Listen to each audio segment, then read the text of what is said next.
आप सभी को नमस्कार। स्वागत है आज के डे 10 में।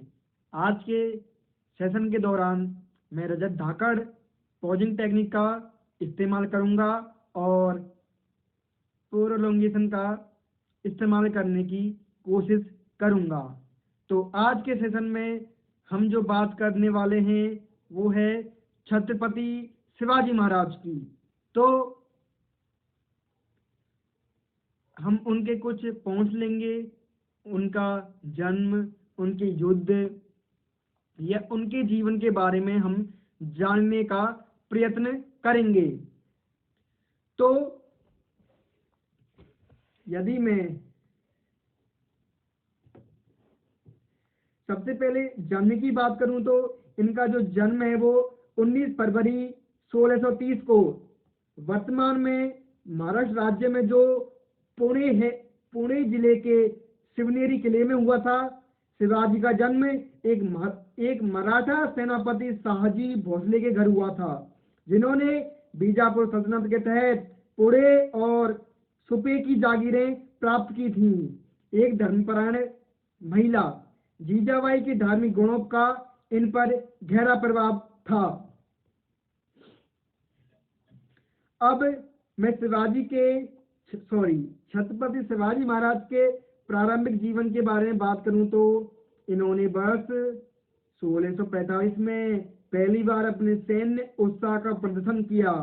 मतलब क्या हुआ, 1630 में जन्म हुआ, 1645 में पहली बार अपने सैन्य उत्साह का प्रदर्शन किया, जब किशोर उम्र में ही इन्होंने बीजापुर के अधीन तोरण किले पर सफलतापूर्वक नियंत्रण प्राप्त कर लिया। यानी कि 30 से लेकर 15 साल की उम्र में इन्होंने कोंडला किले पर भी अधिकार कर लिया। ये दोनों किले बीजापुर के आदिल शाह के अधीन थे। अब इनकी जो महत्वपूर्ण लड़ाई है वो हम देखना चाहते हैं कि वो कौन कौन सी हैं। सबसे पहली है प्रतापगढ़ की लड़ाई 1659। यह युद्ध मराठा राजा छत्रपति शिवाजी महाराज और आदिलशाही सेनापति अफजल खां की सेनाओं के बीच महाराष्ट्र के सतारा शहर के पास प्रतापगढ़ के किले में लड़ा गया था। इसके बाद में यदि मैं बात करूं पवन खिंड की लड़ाई 1967। यह युद्ध मराठा सरकार बाजी प्रभु देशपांडे और आदिलशाही के सिद्दी मसूद के बीच महाराष्ट्र के कोल्हापुर शहर के पास विशालगढ़ किले के आसपास एक पहाड़ी दर्रे पर लड़ा गया। सूरत की लड़ाई 1664। यह युद्ध गुजरात के सूरत शहर के पास छत्रपति शिवाजी महाराज और मुगल कप्तान इनायत खान के बीच लड़ा गया। ये था 1664 में। फिर उसके एक साल बाद क्या हुआ, 1665 में पुरंदर की लड़ाई हुई। यह युद्ध मुगल साम्राज्य और मराठा साम्राज्य के बीच लड़ा गया। इसके 5 साल बाद 1670 में सिंहगढ़ की लड़ाई लड़ी गई। यह युद्ध महाराष्ट्र के पुणे शहर के पास सिंहगढ़ के किले पर मराठा शासक शिवाजी महाराज के सेनापति तानाजी मालुसरे और जयसिंह प्रथम के अधीन गढ़वाले उदयभान राठौड़, जो मुगल सेना प्रमुख थे, के बीच लड़ा गया था। फिर इसके बाद में 1682 से 1683 के बीच जो लड़ाई हुई थी वो हुई थी कल्याण की लड़ाई। इस युद्ध में मुगल साम्राज्य के बहादुर खान ने मराठा सेना को हराकर कल्याण पर अधिकार कर लिया। उसके बाद में 1679 में संगमनेर की लड़ाई हुई। यह युद्ध मुगल साम्राज्य और मराठा साम्राज्य के बीच लड़ा गया। यह आखिरी लड़ाई थी जिसमें मराठा राजा शिवाजी लड़े थे। यह युद्ध कब हुआ था, 1679। मतलब क्या हुआ, ये जो लास्ट युद्ध था इसमें शिवाजी की एज हो गई थी 40, 50, 60, 70, 80, यानी कि 49 साल 49 ईयर के हो चुके थे। 30 1630 में जन्म हुआ था। 40, 50 से 70 और 9 49 साल की उम्र में उन्होंने अपना लास्ट युद्ध लड़ा था। अब मैं बात करना चाहूं शिवाजी के मुगलों के साथ संघर्ष की। तो पहला जो था वो था मराठों ने अहमदनगर के पास और वर्ष 1657 में जुन्नार में मुगल क्षेत्र पर छापा मारा। औरंगजेब ने नसीरी खां को भेजकर छापेमारी का जवाब दिया, जिसने अहमदनगर में शिवाजी की सेना को हराया था। शिवाजी ने वर्ष 1959 में पुणे में शाइस्ता खान, औरंगजेब के मामा और बीजापुर सेना की एक बड़ी सेना को हराया। शिवाजी ने वर्ष 1964 में सूरत के मुगल व्यापारिक बंदरगाह को अपने कब्जे में ले लिया। जून 1665 में शिवाजी और राजा जयसिंह प्रथम औरंगजेब का प्रतिनिधित्व के बीच पुरंदर की संधि पर हस्ताक्षर किए। इस संधि के अनुसार मराठों को कई किले मुगलों को देने पड़े और शिवाजी औरंगजेब से आगरा में मिलने के लिए सहमत हुए। शिवाजी अपने पुत्र संभाजी को भी आगरा भेजने के लिए तैयार हो गए। शिवाजी की गिरफ्तारी। जब शिवाजी वर्ष 1666 में आगरा में मुगल सम्राट से मिलने गए तो मराठा योद्धा को लगा कि औरंगजेब ने उनका अपमान किया है, जिससे वे दरबार से बाहर आ गए। इसके बाद उन्हें गिरफ्तार कर बंदी बना लिया गया। शिवाजी और उसके पुत्र का आगरा से भागने की कहानी आज भी प्रामाणिक नहीं है। इसके बाद बस 1670 तक मराठों और मुगलों के बीच शांति बनी रही, यानी कि 4 साल तक।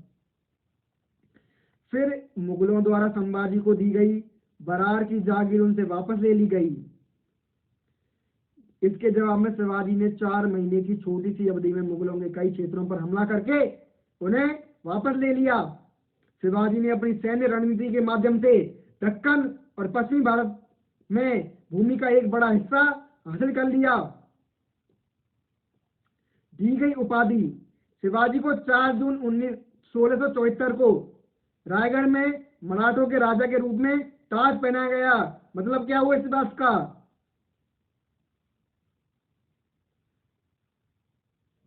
जब छत्रपति शिवाजी महाराज 44 साल के थे तो उन्हें मराठों के राजा के रूप में ताज पहनाया गया। इन्होंने छत्रपति साककारता, क्षत्रिय कुलवंत और हैंदव धर्मोधारक की उपाधि धारण की थी।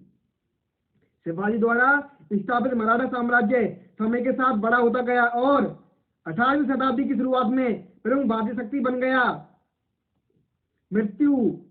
इनकी जो मृत्यु हुई थी वो 3 अप्रैल 1680 को शिवाजी की मृत्यु हो गई थी। इन्होंने 50 साल का अपना जीवन जिया। 1630 से 1680 को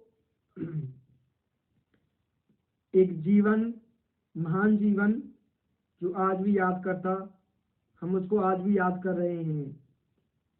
शिवाजी के अधीन प्रशासन की मैं बात करूं तो एक केंद्रीय प्रशासन की बात करूंगा और एक राजस्व प्रशासन की बात करूंगा और सैन्य प्रशासन की। यदि मैं शिवाजी के केंद्रीय प्रशासन की बात करूं तो इसकी स्थापना शिवाजी द्वारा प्रशासन की सुदृढ़ व्यवस्था के लिए की गई थी, जो प्रशासन की दक्कन शैली से काफी प्रेरित था। अधिकांश प्रशासनिक सुधार अहमदनगर में मलिक अंबर के सुधारों से प्रेरित थे। राजा राज्य का सर्वोच्च प्रमुख था, जिसे अष्टप्रधान के नाम से जाना जाने वाला 8 मंत्रियों के एक समूह द्वारा सहायता प्रदान की जाती थी। पेशवा इसे मुख्य प्रधान के रूप में भी जाना जाता है। मूल रूप से राजा शिवाजी के सलाहकार परिषद का नेतृत्व करता था। राजस्व प्रशासन। शिवाजी ने जागीरदारी प्रणाली को समाप्त कर दिया और इसे रैयतवाड़ी प्रणाली से बदल दिया और वंशानुगत राजस्व अधिकारियों की शक्ति में वंशानुगत राजस्व अधिकारियों की स्थिति में परिवर्तन किया। इन्हें देशमुख, देशपांडे, पाटिल एवं कुलकर्णी के नाम से जाना जाता था। शिवाजी उन्हें मरासदारों का कड़ाई से पर्यवेक्षण करते थे जिनके पास भूमि पर वंशानुगत अधिकार थे। राजस्व प्रणाली मलिक अंबर की कांटी प्रणाली से प्रेरित थी। इसमें भूमि के प्रत्येक टुकड़े को रोड या काठी द्वारा मापा जाता था। चौथ और सरदेशमुखी आय के अन्य स्रोत थे। चौथ कुल राजस्व का 1/4 भाग होता था, जिसे गैर मराठा क्षेत्रों से मराठा आक्रमण से बचने के बदले वसूला जाता था। यह आय का 10% होता था, जो अतिरिक्त कर के रूप में होता था। अब मैं बात करूंगा सैन्य प्रशासन की। शिवाजी ने एक अनुशासित और कुशल सेना का गठन किया। सामान्य सैनिकों को नगद में भुगतान किया जाता था, लेकिन प्रमुख और सैन्य कमांडर को जागी अनुदान, सरंजम या मोकासा के माध्यम से भुगतान किया जाता था। मराठा सेना में इन्फेंट्री सैनिक, घुड़सवार, नौसेना आदि शामिल थी। तो ये था स्रोत था इसका इंडियन एक्सप्रेस। आज का मेरा सेशन पॉजिंग का यूज लिया होगा, नहीं तो प्रोलोंगेशन का यूज लिया होगा। और आज के वॉइस मॉड्यूलेशन काफी थी। तो थैंक यू सो मच।